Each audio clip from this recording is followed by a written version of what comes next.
ఆడదాని ఒంటి మీద చేయేస్తే నరకాల్సింది వేళ్ళు కాదు, తల. తో పాటు రాకేష్ గారు ఉన్నారు. ఈయన మనందరికీ బాగా తెలుసండి. ప్రభాస్ గారి బాహుబలి సినిమా చూస్తే నరికేది తల అన్న క్యారెక్టర్లో మనందరికీ బాగా గుర్తుండిపోయారు. అంతేకాదు ఎవరికి చెప్పొద్దు అనే సినిమాతో కూడా మనందరికీ పరిచయం అయ్యారు యాజ్ ఎ హీరోగా. సో ఆయనతో మాట్లాడదాం. ఆడదాని ఒంటి మీద చేయేస్తే నరకాల్సింది వేళ్ళు కాదు, తల. జితేందర్ రెడ్డి మూవీ గురించి ఎలా ఉన్నారు? I'm good. చాలా బాగుంది మీ లుక్. యాక్చువల్గా జితేందర్ రెడ్డి గ్లిమ్స్ చూస్తున్నప్పుడు చాలా అంటే చాలా బాగుంది. ఆ క్యారెక్టర్కి తగ్గట్టుగానే ఉంది. సో దీనికి సంబంధించిన వర్క్షాప్స్ లాంటివి చేశారా? వర్క్షాప్స్ అంటే బేసికలీ రవీందర్ గారు దీనికి ప్రొడ్యూసర్ కాబట్టి మోస్ట్లీ ఆయన దగ్గర నుంచే ఇన్ఫర్మేషన్ తీసుకుని అండ్ డైరెక్టర్ కూర్చుని చేయడం జరిగింది అంతే. సో ఈ సినిమా స్టోరీ లైన్ విన్నప్పుడు what is a one point అచ్చా నేను ఇది చెయ్యాలి అని అనిపించింది ఏంటి?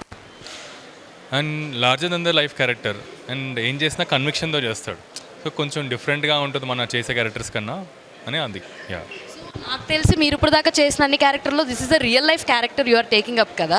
సో ఎలా అనిపించింది? అంటే అరే జనాలు ఎలా రిసీవ్ చేసుకుంటారు అలాంటివి ఏమన్నా ఉన్నాయా? జనాలు రిసీవ్ చేసుకునే కన్నా ఫస్ట్ అసలు నేను చేయగలుగుతాను లేదని అనిపించింది. సో అదే నాకు ఎక్సైటింగ్ అనిపించింది అనమాట. ఒక రకంగా ఎక్సైట్మెంట్ ఉంది అండ్ భయం కూడా ఉంది.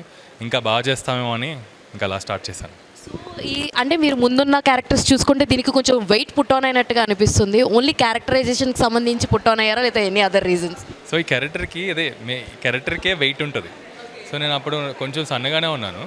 సో ఈ క్యారెక్టర్ కొంచెం వెయిట్ ఉంటే బెటరు అండ్ కొంచెం ఎందుకంటే ఒక కన్విక్షన్తో చేస్తున్నాడు కదా. అండ్ ఇప్పుడు అంతమందిని ఫైట్స్లో కూడా సో ఈ క్యారెక్టర్ కోసం పెరగాల్సి వచ్చింది. సో మీరు చాలా బిజీ యాజ్ ఎ యాక్టర్గా, క్యారెక్టర్ ఆర్టిస్ట్గా, హీరోగా అండ్ నిర్మాతగా. పేక మేడలు ఏమైంది దాని గురించి? దాన్ని పక్కకు పెట్టాల్సి వచ్చింది ఈ సినిమా కోసం అని అంటున్నారు కదా. So what is update about పేక మేడలు? అండ్ సో పేక మేడలు పెద్ద ప్రొడక్షన్ హౌస్ వచ్చింది. సో మనం వాళ్ళని కలిపి రిలీజ్ చేస్తాం. సో అది ఈ సినిమా రిలీజ్ అయిన వెంటనే ప్రాబ్లీ ఒక మంత్స్ టైంలో అది బయటకు వస్తుంది. ఇంకొక విషయం ఏంటంటే లైక్ అప్కమింగ్ ప్రాజెక్ట్స్ ఇంకేమన్నా ఉన్నాయా? అండ్ ఇది మీరు ఒక లీడర్ క్యారెక్టర్ కదా స్కూల్లో, లైక్ కాలేజ్లో లీడర్ క్యారెక్టర్ కదా. సో రియల్ లైఫ్లో మీ కాలేజ్లో యూనియన్ లీడర్ కింద అలాంటి ఏమైనా యాక్టివిటీస్ చేశారా? యూనియన్ లీడర్గా అలా చేయలేదు. స్పోర్ట్స్ క్యాప్టెన్గా చేశాను అండ్ అంతే. అదొకటి స్పోర్ట్స్ క్యాప్టెన్గా ఒకటి స్కూల్లో చేశాను అంతే. So all the very best Rakesh గారు. We would like to see in more characters. Sure thank you so much. Hi, all the very best to పురా లోకల్.